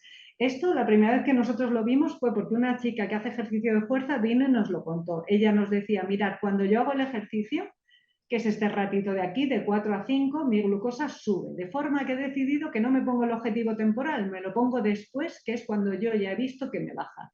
Desde luego, a partir de verlo con ella, empezamos a manejarlo con más personas y tenemos unos resultados muy buenos en este tipo de actividad. Pues más allá de eso, hace apenas 2 semanas, que fue el congreso de la EASD, presentaron ya este consenso que yo estoy deseando leer, que todavía no he tenido oportunidad, y simplemente quiero dejaros una diapo que el doctor Otmar Moser presentó, en la que decía, hablando del sistema CAN-APS, que no solamente no ponen el modo ejercicio para hacer ejercicios de fuerza, sino que incluso recomiendan activar en el modo BUS, en este caso, que sabéis que es ese modo de mayor infusión de insulina para realizar estos ejercicios. Esto que de inicio tú lo ves y te da como un poquito de miedito, pues tiempo al tiempo, porque yo estoy seguro que de forma paulatina, escalonada y siempre empezando con normas de seguridad, probablemente acabemos haciéndolo. Insisto que si no, lo veremos en un añito. Bien, y ya por último, la tecnología nos permite algo maravilloso que es reflexionar a posteriori. ¿Esto que nos va a permitir? Pues como comentaban mis compañeros, confirmar si las cosas funcionan y si no funcionan, replantear otras estrategias. Bien, lo primero que vimos, por ejemplo, con los sistemas integrados, era como la estrategia de suplementación de toda la vida ya no nos valía. ¿Qué veíamos en la plataforma? Pues comentamos eso, que estos son sistemas reactivos y entonces veíamos que cuando la gente suplementaba, que lo veis aquí abajo, este es un paciente que está haciendo bici durante toda la mañana. ¿Qué le ocurre? Que necesita comer, pues porque él quiere comer con su equipo, quiero decir, va con bici, va con su equipo y él quiere comer, pero tenía que comer mucho más y mucho antes que el resto del equipo, porque hacía hipoglucemia. Cada vez que hacía hipoglucemia hacía una ingesta clásica, un zumo, lo que fuera, con lo cual había una hiperglucemia y una infusión reactiva de la bomba que, como veis, terminaba, a pesar de tener el objetivo temporal, en una nueva hipoglucemia.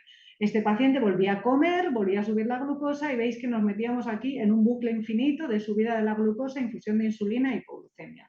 Bueno, pues la primera estrategia que se nos ocurrió replantear era que tomase los hidratos de carbono de forma mucho más paulatina, más lentamente, para que no tuviera esa subida brusca de la glucosa y evitásemos la infusión extra de la bomba. La verdad es que los resultados haciendo esto han sido muchísimo mejores, pero aún así seguía teniendo que comer antes y más de lo que él quería. Con lo cual decidimos pues probar a hacer una suspensión durante, en este caso veis que está 2 horitas y un poco, además de ir tomando los hidratos de carbono lentamente. Pues hemos tenido que replantear la estrategia, desde luego hemos ido aprendiendo escalonadamente y ahora mismo los resultados que tiene son estupendos. Otras estrategias ya las dábamos, pero el verlas en la monitorización continua, de nuevo el ver para creer, nos ha permitido reforzarlo mucho. Por ejemplo, fijaros aquí la diferencia de la ingesta de 60 gramos de hidrato de absorción rápida que sube y baja rápidamente y no cubre como queríamos que cubriese ese tiempo de actividad de esta persona, mientras que esos 60 gramos, ya buscando otra estrategia, otro tipo de hidratos, añadiendo proteína, añadiendo grasa, desde luego tiene una absorción mucho más lenta y cubre muchísimo mejor el tiempo de actividad como queríamos. Algo que también nos ha venido muy bien, como decíamos, no es solo tener más información, sino tener mejor información y mucho más objetiva. El uso de los Smart Pens nos ha permitido tener información clave y clara de qué es lo que ha pasado en una situación y entender y poder hacer poder reforzar las estrategias. Fijaros, aquí esta persona hace el ejercicio antes de comer y el volcado del Smart Pen en este caso nos enseña el bolo que se puso en esta comida. Cuando lo vimos juntos, él dijo, es verdad, es que no reduje el bolo, mira que me lo habéis dicho. Y verlo de esta forma clara, pues es algo que permite, insisto, reforzar mucho e interiorizar de una forma mucho más productiva que cuando simplemente lo contamos. Así que la visión completa de la situación, desde luego, ayuda una barbaridad.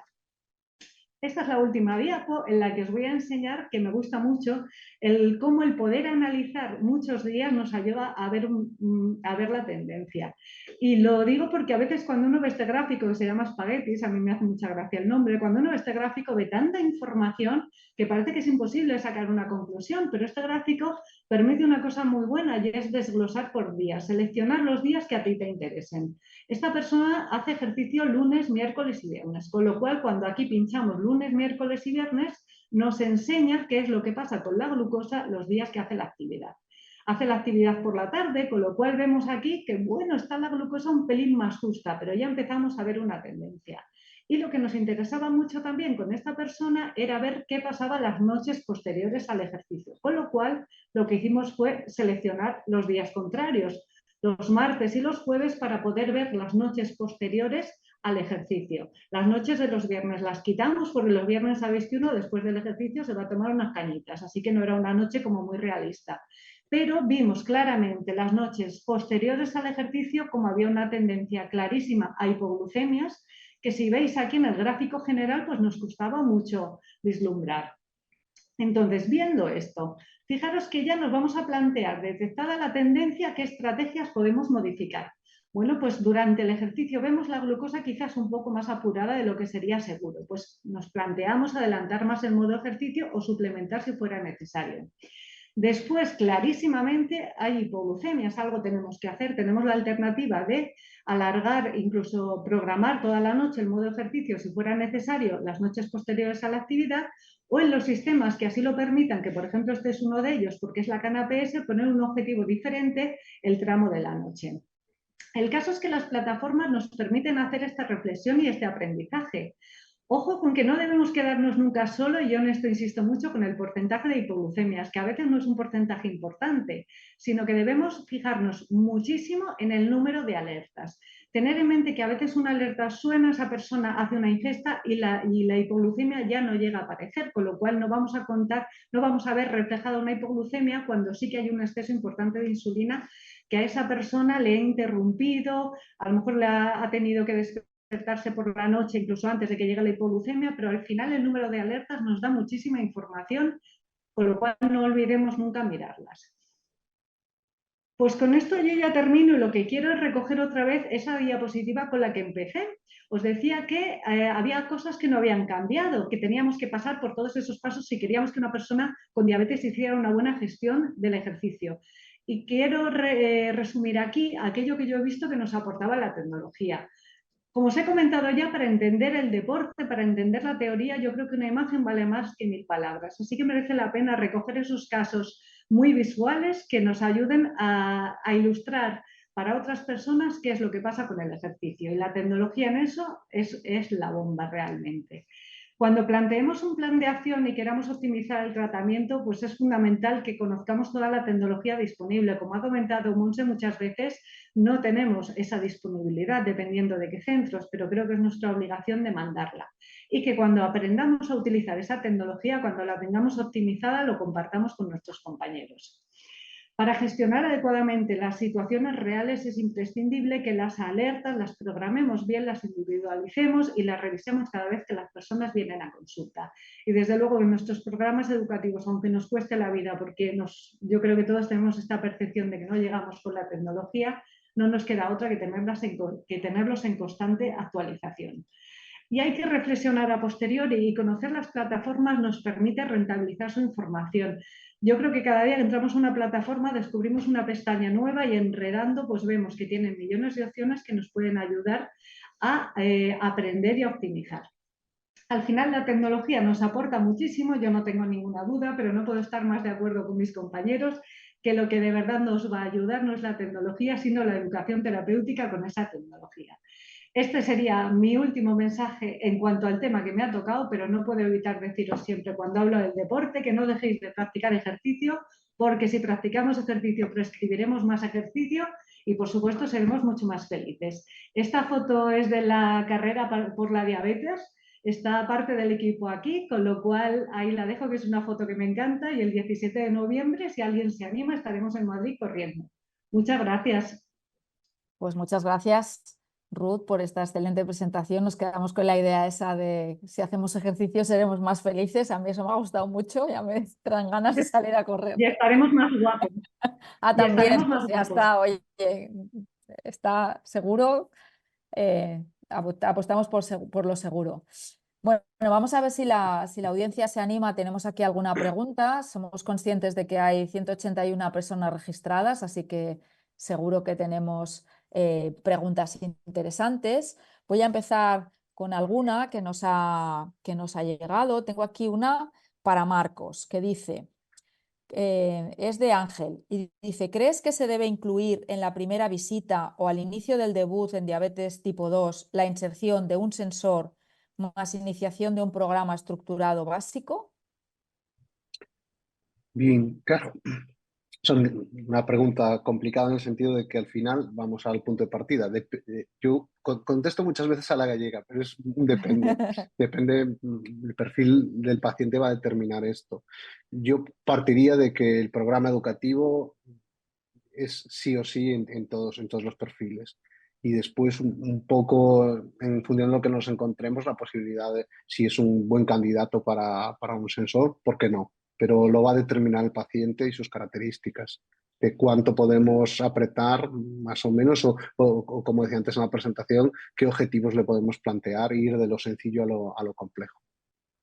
Sino, como siempre decimos, personalizar, ¿no? Al Mm. final, y más como comentabas, la diabetes tipo 2, que muchas veces hay personas ancianas, ¿no? Que quizás es Sí, mucho va a más depender, variopinto. efectivamente, sí. Ujú.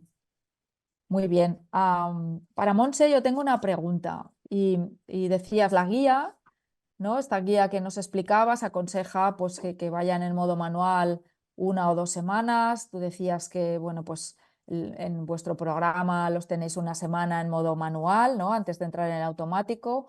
Hay algunos centros o son muchos en los que estos sistemas los inicia directamente la industria y no participamos en ese proceso ninguna persona que se dedica a la educación, y muchas veces ese tiempo es 2 días, las 48 horas que exige el sistema.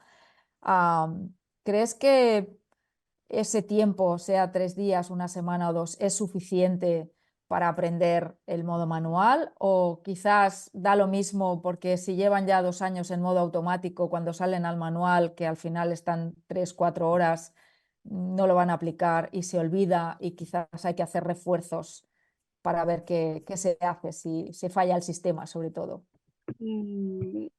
Pues mira, esto es algo que discutíamos justo esta mañana también con las compañeras. Nosotros, bueno, dejamos una semana en modo manual, solo dejamos las 48 horas en las personas que pasamos de SAP a 780, por ejemplo. Estos sí que los programamos y hicieron las 48 horas de rigor, o las que tiene que pasar el sistema, pero en los que venían de múltiples dosis hacíamos una semana de modo manual.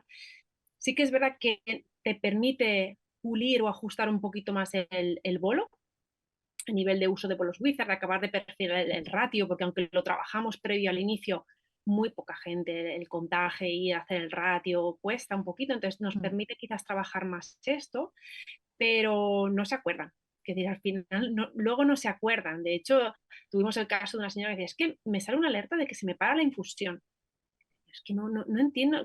Y claro, lo que le estaba pasando es que salía modo manual y salía la alerta de infusión basal parada. Pero claro, no era ni consciente de que estaba en modo manual, porque al final es una semana que tienen que absorber también muchas habilidades y muchos conocimientos, y al final es decir, estarán muy poco en manual, ¿no? Y una semana yo creo que no es ni siquiera suficiente, por lo que nos planteamos quizás hacer las 48 horas y quizás tenemos que reforzar un poco qué pasa cuando saltas del modo automático y hacerlo esto quizás con una cierta periodicidad, porque luego si el sistema falla, hay que saber darle respuesta. Y con el tema que decías un poco de la industria, yo creo que nosotros siempre hemos sido bastante aliados con la industria y hay parte que yo creo que ellos pueden hacer y que nos pueden quitar ese trabajo, como puede ser, en nuestro caso, les cedemos un poco lo que es la parte de entrenamiento técnico, no se ponen en el sistema, simplemente les dan la bomba y bueno, y lo configuran, vaya, y les enseñan un poco lo que son las pantallas y demás, y sí que inician el sensor con ellos, que esto es nuevo, desde que hacemos 780, porque ya son pacientes que vienen de movilización y esa parte ya la tienen. Las particularidades de lo que es el Guardian, ¿no? Versus Free que llevan o Dexcom, ¿no? Pero yo creo que tenemos que ir, es decir, esta es mi opinión, yo creo que no podemos dejar esto a manos de la industria y que tenemos que ser el profesional que conoce al paciente, porque no solo poner el sistema híbrido y ya, sino que, bueno, pues lo que veníamos hablando, ¿no? Es la actividad, es conocer a esa persona, ¿no? Sus otras patologías aparte de la diabetes y que somos las personas que lo conocemos, ¿no? A él, a su entorno, a su familia y a su diabetes también. Sí, sí, no puedo estar más de acuerdo. Hay una pregunta para Ruth que dice, hablamos de hacer ejercicio con seguridad, pero un tema importante es el rendimiento en los deportistas, ¿no? Con diabetes durante el ejercicio en el deporte y dice, ¿cómo crees que se debería hacer desde la consulta? Dice, carga previa al ejercicio, durante o post para reponer las reservas. No acabo de entender muy bien si la carga se refiere a tomar más hidratos. Tú que eres más experta en ejercicio debes entender mejor esto. Sí, pues mira, yo creo que a este respecto hay que hacer una diferenciación muy clara. Nosotros tenemos personas con diabetes a las que seguimos en las unidades que hacen ejercicio, que hacen deporte, pero luego tenemos verdaderos deportistas que tienen diabetes. Entonces, tenemos que partir de la base que es la gente deportista que tiene diabetes y muchas veces hablamos de deportistas profesionales o de alto rendimiento. Esta gente sabe muchísimo más de su deporte y de su diabetes que nosotros. Entonces, lo que tenemos que hacer es conocer muy bien qué es lo que ellos quieren hacer, si están haciendo un entrenamiento de fuerza, si están en pretemporada, si están en competición, saber qué es lo que quieren hacer como deportistas, si quieren hacer una carga de carbohidratos, si están haciendo una recuperación y ayudarles a adaptar el tratamiento de la diabetes a lo que ellos quieran hacer. Entonces, en función de eso, tendremos que cambiar completamente nuestra dinámica porque, insisto, ahí va a estar su necesidad cara al rendimiento para optimizar el deporte y a eso tenemos que adecuar el tratamiento de la diabetes y no al revés. Muy bien. Para Monse dice, en el programa educativo de Bomba preguntan qué tipo de guía o folleto le dais al paciente durante la formación y también si a todos les dais medidores para medir cuerpos cetónicos en sangre. Nosotros tenemos elaborado propio, es decir, que elaboramos un par de tríptico informativo, uno donde describimos el programa, es decir, las fases del programa, tanto la sesión informativa, las fases que os decía de seguimiento intensivo el primer mes, donde explicamos también un poco nuestra causística personal como clínica, es decir, qué personas tienen prioridad de acceso también a la bomba y las diferentes visitas. Este es uno de los trípticos que tenemos, que es toda la información del programa y el seguimiento que va a hacer esa persona una vez empiece a usar sistema híbrido. Y el otro tríptico informativo que tenemos, que también se lo facilitamos, es el de recomendaciones un poco básicas, es decir, para las desconexiones, para material que me llevo si me voy de viaje, bueno, diferentes, ¿no? Cómo solucionar una hipoglicemia, el protocolo de hiperglicemia, ¿no? Que en sistema híbrido también esto cambia y son los dos que tenemos y que lo facilitamos a los pacientes. ¿Y qué más me preguntabas? Había otra parte, Si ¿verdad? les dabais medidores para Medidores de cuerpo cuerpos cetónicos. cetónico, sí, porque ahora en principio desde los centros de atención primaria nosotros facilitamos el medidor y las tiras en principio se las facilitan. Antes teníamos tiras de cetonuria, ahora en principio a partir del último concurso son tiras de cetonemia. Pero siempre, o sea, o una opción o otra. Ahora la novedad este año ha sido tiras de cetonemia. Para adultos normalmente no había cetonemia, hacíamos siempre cetonuria y desde este año tenemos en concurso cetonemia. Muy bien. Y para Ruth preguntan, que es una novedad, dice, ¿indicar a un paciente quitar bolos autocorrectores cuando hacen ejercicio?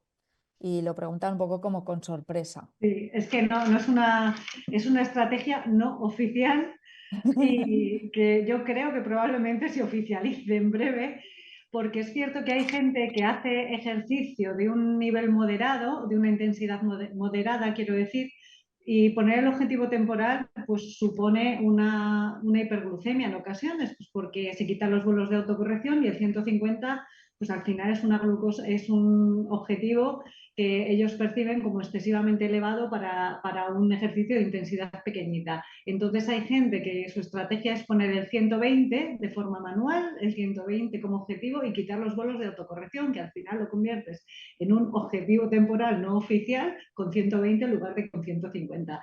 Ya os digo que eso es una estrategia que ni por asomo damos a todo el mundo, sino a gente muy concreta que nos plantea una situación muy concreta, que además sabemos que es gente que entiende que es que esto lo pongo y si yo no lo quito así se queda hasta la próxima vez que alguien me diga que así está. O sea que hay que darlo a gente muy concreta y en situaciones muy concretas.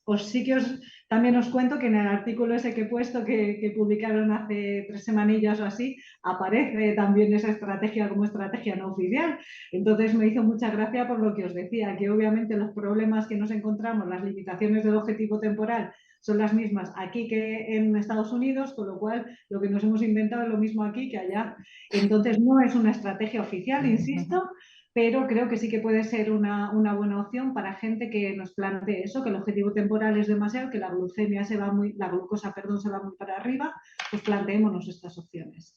Claro, sobre todo en aquellos que te aseguras, ¿no? Que son meticulosos y sabes que después lo van a volver a activar, ¿no? Eso es. Mm. Bueno, tenemos muchos mensajes de felicitaciones para los 3 ponentes y, y yo tengo una pregunta para Marcos. ¿Qué estrategias educativas considerarías más eficientes para estas personas con diabetes tipo 2, para la tecnología, para la monitorización? Bien, yo creo que hay una parte importante que es la gestión de la información y que se encuentran muchas veces los pacientes de qué hacer en determinadas situaciones con la información que me da el sistema de monitorización, el valor, la tendencia, lo que pasó horas previas. Entonces yo creo que ahí siempre hay muchas dudas y creo que cualquier estrategia donde se trabaje esto va a tener una buena aceptación y va a ayudar mucho al paciente. A mí personalmente hay una que me gusta y que incluso la hemos valorado en un estudio para una intervención educativa, que es trabajar con ejemplos como casos clínicos en donde le ponemos a los pacientes las situaciones y ellos qué harían.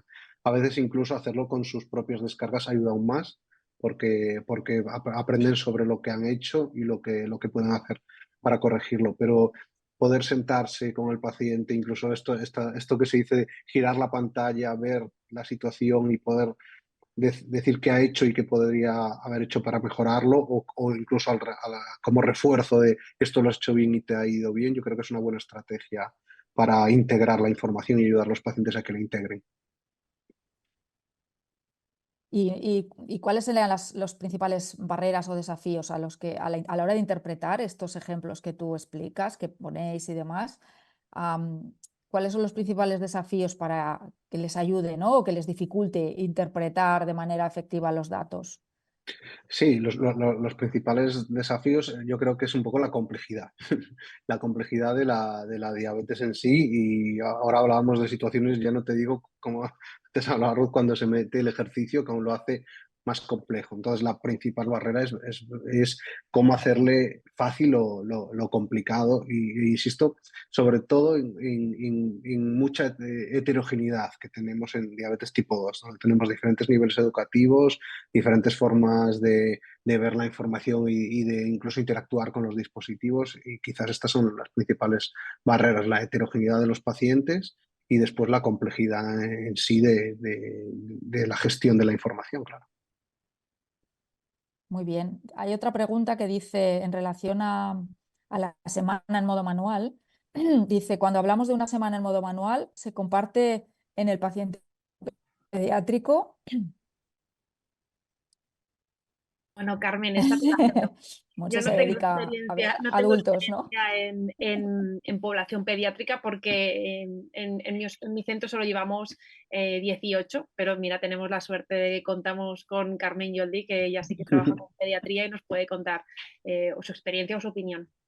Bueno, en realidad no, lo que decíais antes, ¿no? Que explicabas tú, Monse, decías, bueno, ¿no? Y nos animabas a todos que en realidad hay que poner en valor e intentar publicar, ¿no? O publicar los resultados y evaluar nuestros resultados de los programas educativos, porque si no, pues tampoco tenemos en qué contrastar, ¿no? Y que yo sepa, pues no hay ninguna indicación al respecto específica en pediatría. En mi experiencia, nosotros no les tenemos una semana.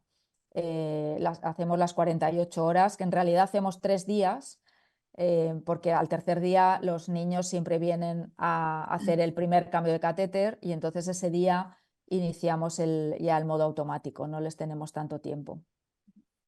Sí, sí, Nosotros porque, bueno, como somos muy así, seguimos un poco las guías y dijimos una semana, pero sí que es verdad que ahora que en un año hemos pasado unos 60 pacientes de múltiples dosis a 780, bueno, nos damos cuenta de que realmente para el aprendizaje del modo manual no cumple el objetivo porque la gente cuando luego salta a modo manual muchas veces no se acuerda de cómo funciona. Es decir, que aunque sea esa semana que lo llevan, no se acuerdan.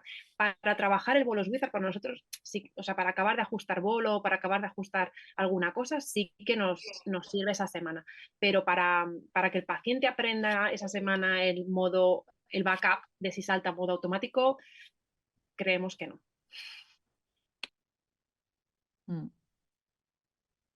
Hay otra pregunta para Ruth, que dicen, ¿qué recomendaciones darías para desconexiones de más de 1 o 2 horas con sistemas híbridos? Pues nosotros lo que hacemos es para desconexiones de menos de 1 hora, no hacen nada previamente y sí que bueno, por supuesto siempre suspender la infusión para que el algoritmo no se vuelva loco, que sepa que en ese momento no está infundiendo insulina, y sí que recomendamos siempre al reconectar intentar poner, si la glucosa está alta, un bolo corrector. Eso sí, damos la recomendación de reducir ese bolo corrector al 50% igual que la dábamos antes. ¿Qué ocurre? Que como bien ha comentado Monse, cuando ha desglosado los sistemas, hay un sistema, la 780, que no permite poner el bolo que a uno le dé la gana. Con lo cual, tienes que contar también que o bien te sales a modo manual y pones el bolo que tú quieras, o bien si lo pones en bolo automático, a mitad del bolo que te pone el sistema lo tienes que parar. Con lo cual eso ya es para nota porque tienen que tenerlo en modo lento, pararlo a mitad. Así que nuevamente veremos con qué tipo de personas estamos hablando, de aquellas que sean más rigurosas, pues sí que harán eso, y si no, a veces recomendamos salir a modo manual para poner el bolo que uno quiera ponerse si es que ha de corregir posteriormente al ejercicio. Para desconexiones más largas, pues lo que nos inventamos fue poner un bolo, y os acordáis que con las bombas antiguas, no me gusta decir antiguas porque hay mucha gente que sigue funcionando con los sistemas no integrados. Con las bombas clásicas lo que hacíamos era calcular la cantidad de insulina que tú tenías planificado en modo basal para ese tiempo que ibas a estar desconectado, y normalmente nosotros para el ejercicio poníamos la mitad en forma de un bolo previo para cubrir y evitar riesgo de cetosis en esas 3 horas. Claro, con los sistemas integrados, nuevamente, eso con algunos se puede hacer, con algunos no. Entonces, normalmente lo que recomendamos es salir a modo manual si va a ser una desconexión de 3 horas y poner un bolo muy conservador que proteja de una cetosis, pero que no arriesgue de una hipoglucemia. Y eso es especialmente importante para cuando se desconectan para hacer, por ejemplo, submarinismo. Entonces ahí siempre buscamos una glucosa segura, que muchas veces por la hiperglucemia pura del estrés van a subir con una glucosa altita, pero claro, no puedes arriesgar a poner un bolo importante si van a bajarse a bucear, con lo cual ponemos un bolo súper conservador, que luego llegan con la glucosa un poquito alta, pues ya que corrijan, y siempre la corrección a la mitad si vienen de hacer el ejercicio físico. No es fácil hacer las desconexiones ni con las bombas en general ni con los sistemas integrados en particular, pero es verdad que hay que trabajar cada situación en particular, y lo que hacemos es intentar conocer muy bien la situación que nos plantean para afinar al máximo posible con la recomendación. Como norma general yo diría eso, que para desconexiones menores de 1 hora no hacen nada antes, sino que vigilan lo que pasa después por si hay que poner un bolo corrector en la reconexión, y para desconexiones que duren unas 3 horas. Sí que recomendamos poner un bolo que cubra esa desconexión, pero siempre buscando un bolo muy conservador para buscar la seguridad como objetivo principal. Muy bien, y para todos, aquí hay una pregunta para todos, que dice, si creéis que sería necesario, más allá de valorar la calidad de vida, hacerlo sobre qué aspectos cambian en su estilo de vida, para bien o para mal, y el grado de satisfacción del usuario. No sé, ¿quién quiere Mira, empezar? ¿Quién se moja primero? os puedo contar una cosa que nos ha pasado a nosotros con las 780, por ejemplo, las embarazadas que tienen unos resultados excelentes en cuanto a hemoglobina, pero ganan más peso. ¿Por qué? Porque es más fácil comer. Entonces, no sé si el resto, por ejemplo, tendréis esa experiencia con los sistemas integrados, porque yo creo que es algo que tenemos que plantearnos, ¿no? Pues sí, no sé, quizá aquí va un poco encaminado, no sé. Yo entiendo la pregunta, sí que es verdad, ¿eh? Que con la bomba, ya sea sistema integrado o bomba sola, es más fácil comer, ¿no? Pones el bolo y no es otro pinchazo y ganan peso muchas veces, ¿no? Yo creo que esta pregunta va un poco encaminada a lo que Monse nos indicaba en su presentación, ¿no? A la hora de evaluar, aquí hablan de la calidad de vida, la satisfacción, pero no tenemos muchísimos cuestionarios para valorar el estilo de vida. No sé si habría que elaborar uno con preguntas abiertas. Yo creo que una de los hándicaps que nos encontramos ahora en personas que estamos acostumbrados a pasar cuestionarios validados, ¿no? De prompts en nuestros pacientes es que hay muchas cosas que ya no se adaptan a lo que hay ahora. Es decir, que el ICR de adherencia nuestra, ya veíamos que había cosas que no, pero ahora, claro, apunto los controles. Nadie apunta los controles. La libreta, esto ya no existe. Bueno, no existe.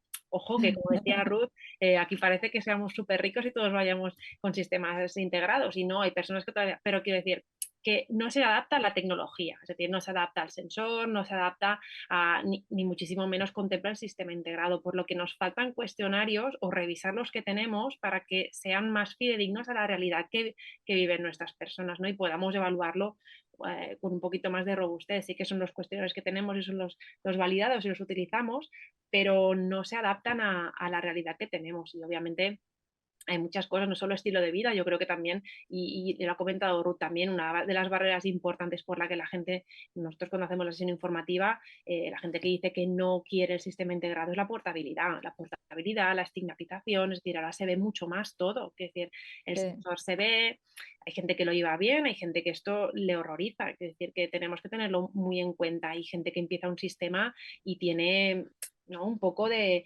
mala aceptación de verse con la cánula, de verse con la bomba y que realmente nosotros porque lo tenemos súper integrado y lo damos como, bueno, si es que esto, ¿no? Y mira qué resultados y te va a cambiar la vida. Ostras, pues hay gente que tiene que llevar su proceso de aceptación y de verse, ¿no? Con todo colgado y te lo dicen que lo viven mal, que esto también yo creo que es algo interesante de valorar porque hay muchas personas que, bueno, lo ponen en una balanza pro y contra y dices, hombre, mucho mejor llevar la bomba y tener un buen control, pero que les pesa el que le vean, el que le señalen, el que le pregunten, ¿no? El qué llevas ahí o gente joven, los de que me lo he encontrado de fiesta y me preguntan que qué llevo ahí o bueno, hay personas que esto lo llevan mal y yo creo que sería interesante también recogerlo, ¿no?